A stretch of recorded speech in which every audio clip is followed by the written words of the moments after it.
हरे कृष्ण। आध्यात्मिक यात्रा में आपका पुनः स्वागत है। 2 या 3 दिन से मैं अष्टावक्र गीता पढ़ रहा था। श्रीमद् भगवद गीता अपने आप में संपूर्ण गीता जो हमें कर्म के विषय में समझाती है। उसके पश्चात आ जाती है उद्धव गीता, जो भगवान कृष्ण के जीवन से प्रभावित होकर उद्धव ने लिखी थी, और अति महत्वपूर्ण गीता है अष्टावक्र गीता, जो सांसारिक कर्मों से निवृत्त करने का साधन होता है, मोक्ष का जो श्रेष्ठ साधन है। मैं उसे आध्यात्मिक रूप से सर्वश्रेष्ठ ज्ञान गीता के रूप में संबोधित करूंगा। ऋषि अष्टावक्र का जब संवाद होता है राजा जनक से, ये उस समय के है। राजा जनक ने जब अष्टावक्र ऋषि से दीक्षा ली और दीक्षा लेने के पश्चात उनसे पूछा कि ऋषिवर, मोक्ष का द्वार क्या है? मैं इस बंधन से, इस जन्म जन्मांतर के बंधन से कैसे मुक्ति पा सकता हूँ? उस समय जो अष्टावक्र के संवाद थे, ऋषि अष्टावक्र के जो संवाद थे, वही अष्टावक्र गीता के रूप में जानी जाती है। जब राजा जनक ने अष्टावक्र गीता के प्रारंभ में ही, केवल प्रारंभ के ही अध्याय में राजा जनक के संवाद है, उसके बाद अष्टावक्र के ही सारे के सारे वृत्तांत है। राजा जनक ने जब पूछा कि मुझे मोक्ष किस प्रकार प्राप्त हो, तो अष्टावक्र ने कहा कि इस स्थूल शरीर से यदि तुम्हारा मोह भंग हो जाए तो तुम मोक्ष प्राप्त कर सकते हो। मैं किसी कारण से आज अष्टावक्र गीता को लिए हुए हूँ। वो धीरे धीरे शनि शनि इस अध्याय का अभी हमने प्रारंभ किया है, उसके बाद आपको वास्तव में भान होगा कि क्यों ये अति महत्वपूर्ण है, आध्यात्मिक दृष्टि से भी अति महत्वपूर्ण है। ऋषि अष्टावक्र ने इस स्थूल शरीर को, बाहरी शरीर को अन्न कोश की संज्ञा दी। उन्होंने कहा कि इस स्थूल शरीर की जो इच्छा है या इसकी जो पूर्ति करता है, इसका जो पालन पोषण करता है, वो अन्न है। जिस प्रकार अन्न को यदि कुछ समय के लिए हम रख लेते हैं तो उसके अंदर कीड़े पड़ जाते हैं, धीरे धीरे शनि शनि वो खराब होना शुरू हो जाता है। ऋतुओं का प्रभाव, समय का प्रभाव, मौसम का प्रभाव उस पर पड़ता है, और शनि शनि एक बाल अवस्था से वृद्धावस्था तक चलते चलते ये संपूर्ण शरीर क्षीण हो जाता है, इसमें से बदबू आना शुरू हो जाती है, ये खराब होना शुरू हो जाता है। अन्न की भी वही स्थितियां होती हैं। अन्न जितना पुराना होता जाएगा तो धीरे धीरे उसके रख रखाव हम बेशक कितना ही कर लीजिए, उसमें कीड़े पड़ना शुरू हो जाएंगे, उसमें फफूंद लगना शुरू हो जाएगा। तो वास्तव में ये स्थूल शरीर एक अन्न शरीर है, अन्न कोश है। हमें इससे अपनी इच्छाएं समाप्त करनी पड़ेगी। स्थूल शरीर इच्छा का दूसरा नाम है। हम इस शरीर को सजाने संवारने का कार्य करते हैं, इसका रख रखाव करते हैं, इसके प्रति आकर्षण पैदा करते हैं। ये जीवन ही वास्तव में स्थूल शरीर का ही भाव है, हमारा थोड़ा ही है। हम सूक्ष्म शरीर के केंद्र हैं, हम वास्तव में आत्मा है। यदि जिस दिन हम स्वयं को ये शरीर न समझते हुए आत्मा समझना प्रारंभ कर दे, वास्तव में हम हैं क्या? अष्टावक्र यही कहते हैं कि हमें स्वयं को पहचानना अत्यंत आवश्यक है।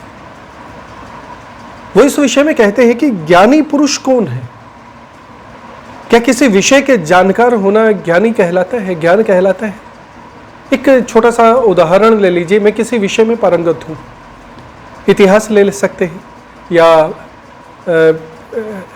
गणित का विषय ले सकते हैं, अंग्रेजी ले सकते हैं, या हिंदी, या कोई ऐसा भूगोल का विषय ले सकते हैं, ज्योग्राफी ले सकते हैं।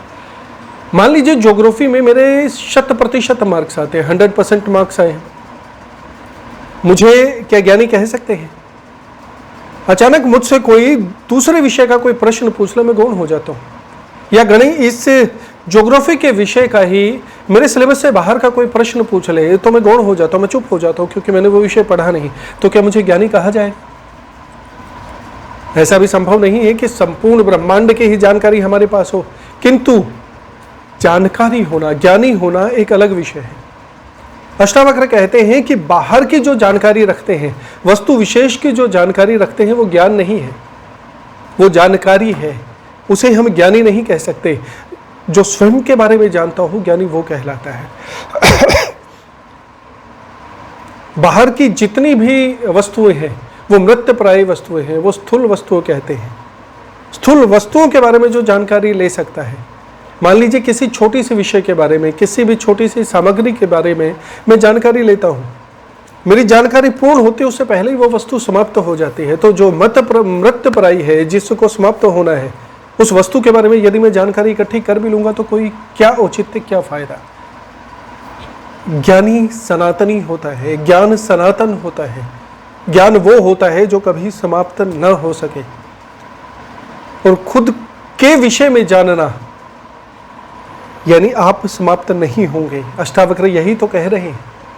यदि आप अपने स्थूल शरीर से पृथक होकर स्वयं के बारे में यानी अपनी आत्मा के बारे में जानकारी लें, ये विषय जान लें कि मैं जो हूं, मैं शरीर नहीं हूं, मैं एक आत्मा हूं और आत्मा अजर अमर है। श्रीमद् भगवद गीता का कथन है ना, नैनम छिद्दंती शस्त्राणि नैनम चहति पावक न चैनम कलेदंत्यापो न शोष्यति मारुता। आत्मा अजर अमर है, कभी समाप्त नहीं हो सकती। पंचभूत पंच तत्व उसे भस्म समाप्त नहीं कर सकते। और आप ये शरीर न होके, ये जीवन न होके, या आप जिस नाम से जाने जाते हैं ये नाम न होके आप स्वयं एक आत्मा है। यदि आपको ये जानकारी हो जाए तो ऐसा लगा लीजिए कि आप ज्ञानी हो चुके हैं, आप जानकार हो चुके हैं, आप परिचित हो चुके हैं। तो दूसरों के बारे में जानने वाला व्यक्ति ज्ञानी नहीं कहलाता। जानकार अवश्य कहला सकता है किंतु वो ज्ञानी नहीं होता। स्वयं के विषय में जानने वाला व्यक्ति ही ज्ञानी होता है। तो अष्टावक्र का कथन यही है कि यदि इस संसार में रहकर भी संसार से विमुख रहे, जिस प्रकार कीचड़ में कमल का पुष्प खिलता है किंतु वो कीचड़ से विमुख रहता है, अपने ऊपर कभी भी कीचड़ के दाग धब्बे नहीं लगने देता, अपना सौंदर्य जो का त्यों ही रखता है, जिस प्रकार वो पैदा हुआ है, प्रकृति ने उसे जिस प्रकार बनाया है वो वैसा ही पैदा हुआ है और वैसा ही रहता है। कीचड़ में रहकर भी कभी भी कीचड़ में लथपथ नहीं होता है। उसी प्रकार यदि आप संसार में रहकर भी संसार से विमुख रहेंगे तो आप ज्ञानी कहलाएंगे, आप जानकार कहलाएंगे और आपका मोक्ष या मुक्ति का मार्ग वहीं से प्रशस्त होगा। हमारे एक आरती है कि तेरा तुझको अर्पण क्या लागत मेरा। यदि इस भाव को हम समझ लेते हैं, इस भाव के संपर्क में यदि हम रह जाते हैं तो मुक्ति की संभावना है, इस जीवन को जानने की संभावना है और हमें स्वयं को पहचानने की संभावनाएं हमारे अंदर बहुत उच्च कोटि की हो जाती है, उच्च कोटि की हो जाएंगे। क्यों मैंने उस भाव को लिया है? अष्टावक्र गीता का सारा सार ही इस एक लाइन में है, तेरा तुझको अर्पण क्या लागे मेरा, ओम जय जगदीश हरे। ये एक तरह से हमारी राष्ट्रीय आरती है, भगवान जगदीश को समर्पित आरती है। लेकिन ये जो पंक्तियां हैं ये अपने आप में अध्यात्म की इतनी संपूर्ण पराकाष्ठाएं हैं। इस एक लाइन से, इस एक पंक्ति से आप संपूर्ण अष्टावक्र गीता को समझ लेंगे, संपूर्ण आध्यात्मिक ज्ञान को समझ लेंगे। एक कहानी से मैं इस बात को समझाने का प्रयत्न करता हूँ। बहुत पहले किसी बहुत बड़े विद्वान से, किसी बहुत बड़े बुजुर्ग से मैंने ये कहानी सुनी थी। मैं भूल नहीं पाया उस चीज़ को। आज मैं अष्टावक्र गीता को पढ़ रहा था तो रुक रुक के रह के ये कहानी मुझे स्मरण हो आ रही थी। तो मेरे मन में विचार आया कि ये कहानी आपसे अवश्य साझा करूं। एक बार एक व्यक्ति को धन की आवश्यकता आन पड़ी। कोई ऐसी स्थिति पैदा हो गई जीवन में कि यदि उसे धन प्राप्त न हो तो जीवन और मरण का प्रश्न पैदा हो जाए। उसने कई जगह प्रयास किए, प्रयास करने के पश्चात भी उसे धन प्राप्त नहीं हुआ। तो किसी निकटतम व्यक्ति ने उसे सलाह दी कि निकट का एक गांव है, उस गांव में एक सेठ है जो धन तुम्हें दे सकता है। और कई बार तो कई परिस्थितियां ऐसी आती है, यदि तुम्हारी आवश्यकता अधिक है तो बिना ब्याज के भी वो एक निश्चित समय के लिए आपको धन दे देगा, किंतु उसका एक निश्चय ये रहता है कि उस समय पर तुम्हें धन लौटाना पड़ेगा। बोले ये तो कोई विशेष बात नहीं। बोले तुम एक निश्चित दिन निर्धारित कर दो कि उस दिन मैं आपको धन लौटा दूंगा, उससे पहले तो वो आपको बिना ब्याज के भी ऋण दे देगा, बिना ब्याज के भी धन दे देगा। किंतु एक बात का विशेष ध्यान रहे, वो गांव बड़ा विचित्र है। उस गांव की विचित्रताएं तुम्हें वहां जाके ही पता लगेगी, इसीलिए सोच समझ के वहां पर जाना। उस व्यक्ति को धन की आवश्यकता थी, इसीलिए वो उस गांव की ओर निकल गया।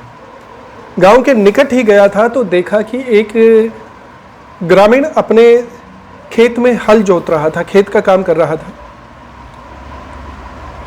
तो वो व्यक्ति उस किसान के पास जाता है और उससे पूछता है कि मुझे फला फला सेठ के घर जाना है, तो उसका मार्ग कहाँ से होगा। तो वो बताता है कि ग्राम के बीच में उसका मार्ग है, यहाँ से ठीक 1 कोस दूर से गांव शुरू हो जाएगा और गांव के बिल्कुल बीचों बीच चौपाल के ही निकट उस सेठ का घर है, आप वहाँ चले जाएं। तो देखते हैं कि एक 14-15 साल का बालक भूमि पर लेटा हुआ है और उसके शरीर को पूरी तरह कपड़े से ढक रखा है। तो वह व्यक्ति किसान से पूछता है कि ये कौन है। तो किसान अपना काम रोककर उसे बताता है कि ये मेरा बेटा है, इकलौता बेटा है, और अभी कुछ घड़ी पहले ही इसे सांप ने डसा है और ये मर गया है। तो वो व्यक्ति बड़ा हैरान होता है कि लेकिन तुम्हारे चेहरे पे तो कोई अफसोस नहीं है, इस तरह की कोई चीज़ नहीं कि शोक नहीं है, तुम अब भी खेत में काम कर रहे हो। बोले तो इसमें कौन सी बड़ी बात है, मैं ईश्वर को धन्यवाद देता हूँ कि तुमने मुझे जो वस्तु दी थी वो 14 या 15 वर्षों के लिए ये वस्तु दी थी, और मैंने जल हाथ में लेके इसका तर्पण करते हुए कहा कि ईश्वर तेरा बहुत बहुत धन्यवाद कि तुमने मुझे जो वस्तु दी उसको मैंने अपना पुत्र मानकर 14 या 15 वर्षों तक इसका पालन पोषण किया, पूर्ण रूप से इसका पुत्र मानकर इसका हर वही मान सम्मान और मर्यादा किया जिस प्रकार पुत्र का किया जाता है। आज तूने इसे मुझसे ले लिया है क्योंकि तेरी ही वस्तु थी, तेरा तुझको अर्पण क्या लागत मेरा, तो ये वस्तु मैंने तुझे पुनः लौटा दी है। यदि इसकी सेवा भाव में, इसके रख रखाव में यदि मुझसे कोई त्रुटि हुई है तो मैं तुझसे क्षमा मांगता हूं और अपनी वस्तु को तू ले लो। वो व्यक्ति बड़ा आश्चर्यचकित हुआ, बड़ा हैरान हुआ कि सामान्य रूप से कोई ऐसा कैसे कर सकता है, अपने इकलौते पुत्र की मृत्यु पे इतना सामान्य व्यवहार भला कोई कैसे कर सकता है। वो व्यक्ति जाने को हुआ तो वो रोका, बोले कि मेरा एक काम करोगे, किसान ने कहा। तो व्यक्ति बोला हाँ बोलो। बोले कि एक तो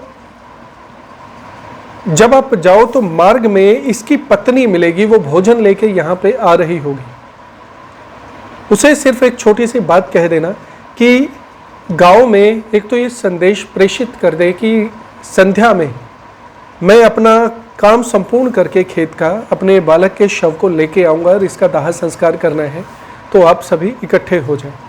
और दूसरा उसे ये संदेश दे देना कि इसका भोजन मत लेके आए क्योंकि ये अपना शरीर छोड़ चुका है, ईश्वर के पास जा चुका है, मर चुका है। उस स्त्री की पहचान उसने बताई कि एक बर्तन में लस्सी लेके आ रही होगी, कपड़े में लपेटी हुई रोटियां लेके आ रही होगी, हाथ में कुछ ऐसा होगा, इतना कद होगा, इस तरह की होगी। वो व्यक्ति आश्चर्यचकित होते हुए ग्राम की ओर, गांव की ओर बढ़ने लगा।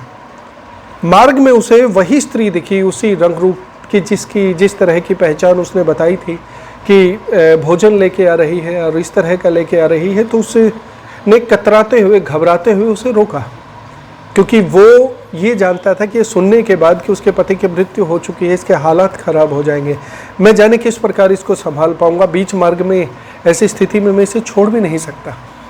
किंतु उस किसान को वचन दे के आया था तो उसे रोका कि आप क्या अपने पति के लिए और अपने ससुर के लिए भोजन लेके जा रही है। उसने हाँ कहा। उसने कहा कि अपने पति का भोजन लेके जाने की आवश्यकता नहीं है, सांप के डसने से वो मर गया। स्त्री ने इतनी सी बात सुनी, उसने रोटी को और कुल्हड़ में जो लस्सी थी उसको भूमि पर रखा और अपने साथ लाए हुए पानी के पात्र से थोड़ा सा जल अंजुलि में लिया और तर्पण करते हुए कहा कि हे ईश्वर, जिसे मैं पति स्वरूप में मानती थी, कुछ वर्षों तक मैंने पति के रूप में उसका जितनी सेवा भाव किया, शायद इतना ही मेरे भाग्य में इतना सेवा भाव आपने उसके लिए लिखा था। यदि मुझसे उसकी सेवा में कोई त्रुटि रह गई हो तो मैं आपसे क्षमा मांगती हूँ। आपने मुझे वो पति स्वरूप में दिया था, मैंने पति स्वरूप में अपनी तरफ से जितना हो पाया उसका सेवा भाव किया, आपकी दी हुई वस्तु का जितना हो पाया उतना सत्कार किया। यदि मुझसे कोई त्रुटि हो गई हो तो मैं आपसे क्षमा प्रार्थी हूँ कि हे ईश्वर, तेरा तुझको अर्पण, क्या लागे मेरा। वो व्यक्ति हैरान हो गया। इसके पश्चात उस स्त्री ने खाना उठाया कि ठीक है, पति का नहीं, अपने ससुर को मैं भोजन करवाने के लिए खेत में जा रही हूँ। आपका धन्यवाद जो आपने मुझे ये संदेश दिया, किंतु मेरा एक छोटा सा कार्य करेंगे। आप जिस स्थान पे जा रहे हैं, आप जिस सेठ के घर जा रहे हैं, वो गांव के बिल्कुल बीचों बीच पड़ता है, चौपाल के निकट पड़ता है। आपका मार्ग तो सीधा है, किंतु एक अलग से गली है, वहाँ से मेरा घर निकट पड़ जाता है। आप रास्ते से चलते हुए अपने घर की वो पहचान बताते हैं कि रास्ते से चलते हुए मेरे घर में मेरी सास को क्या ये बात बता जाएंगे, ताकि वो ग्रामीणों को ये संदेश दे दें, ताकि समय से अंत्येष्टि की जा सके। इतना कहकर वो स्त्री चली गई और वो व्यक्ति आश्चर्यचकित होते हुए नगर के भीतर गया और उस किसान के घर के ऊपर जाके दरवाजा खटखटाया। वो युवक जिसकी मृत्यु हो चुकी थी, उसकी मां यानी किसान की पत्नी किसी गृह कार्य में संलग्न थी। उसने दरवाजा खटखटाया, दरवाजा खोला तो उसने बताया कि ऐसी ऐसी घटना घटित हुई, तुम्हारे पुत्र की मृत्यु हो गई है सर्प के डसने से। कुछ क्षण के लिए तो उस स्त्री ने पुरुष को गौर से देखा। उसके पश्चात घर के भीतर से जल लेकर आई और वही चीज तर्पण करते हुए अपने ईश्वर को बोली कि हे ईश्वर, मुझे पुत्र रूप में तुमने जो वस्तु दी थी इसके लिए बहुत बहुत धन्यवाद। केवल 14-15 वर्षों के लिए जो वस्तु दी, मैं अपनी तरफ से माँ के स्वरूप में, मैंने पुत्र के रूप में उसका वर्ण किया था उस वस्तु का, और माँ के स्वरूप में जितना संभव हो पाया उसको वात्सल्य दिया। जिस तरह से हो पाया मैंने उसकी जितनी हो पाए उतनी सेवा परवरिश की, उसको बड़ा किया। अब तुमने अपनी वस्तु मुझसे पुनः ले ली है, ये आपका कर्म सत्कर्म है, किंतु यदि इसके बीच में मुझसे कोई त्रुटि हो गई हो तो उसके लिए मैं आपसे क्षमा चाहती हूँ। तेरा तुझको अर्पण, क्या लागे मेरा। आरती का ये महत्व है। इसके पश्चात वो व्यक्ति सेठ के घर पहुंचा और सेठ को बोला कि मुझे ऋण की आवश्यकता है, अत्यंत आवश्यकता है। सेठ ने कहा कि कोई ऐसी दिक्कत नहीं, मैं तुम्हें ऋण दूंगा और मैं बिना ब्याज के तुम्हें ऋण दूंगा, इसके ऊपर मैं कोई ब्याज नहीं लगाऊंगा, किंतु एक शर्त है, एक दिन निर्धारित कर लो और उस दिन से पहले तुम्हें मुझे ऋण वापस करना पड़ेगा। यदि तुम वापस नहीं करोगे तो उसका परिणाम बहुत भयंकर होगा। वो परिणाम इतना भयंकर होगा कि तुम कल्पना भी नहीं कर सकते। इसीलिए तुम्हें उस दिन तक ये ऋण लौटाना पड़ेगा। वो व्यक्ति एक बार तो सिहर गया, एक बार तो डर गया कि जिस प्रकार उसने कहा कि परिणाम बहुत भयंकर होगा, किंतु वो निश्चित था कि उससे पहले वो ऋण चौका ही देगा। बोला कि नहीं, मैं उससे पहले ऋण चौका दूंगा। तो उन्होंने, सेठ ने उसे पैसे दे दिए, किंतु व्यक्ति बोला कि एक मेरी छोटी सी जिज्ञासा है, कृपया उसका समाधान करेंगे। सेठ ने हामी भरी तो उसने कहा कि अभी आते आते जो चीज घटित हुई थी सारी की सारी घटनाएं उसने सेठ को सुना दी कि ऐसे हुआ कि युवक के मरने के पश्चात भी किसी के भी दुख नहीं हुआ, किसी के भी पीड़ा नहीं हुई।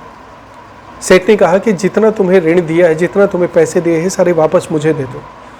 वो हैरान रहेगा, क्यों? वो क्या तुम इस स्थिति को भी नहीं समझ पाए? इसका भाव ये है कि जिस दिन तुम मुझे ऋण वापस करने के लिए आओगे वो तो तुम्हें दुख लगेगा, तुम वापस नहीं दे पाओगे। नहीं, ये तो हो ही नहीं सकता, ये धन तो मेरा है ही नहीं, मैं केवल आवश्यकता के लिए कुछ समय के लिए आपसे ले रहा हूँ, उसके बाद आपको वापस दूंगा ही, क्योंकि वो ऋण तो मेरा है ही नहीं।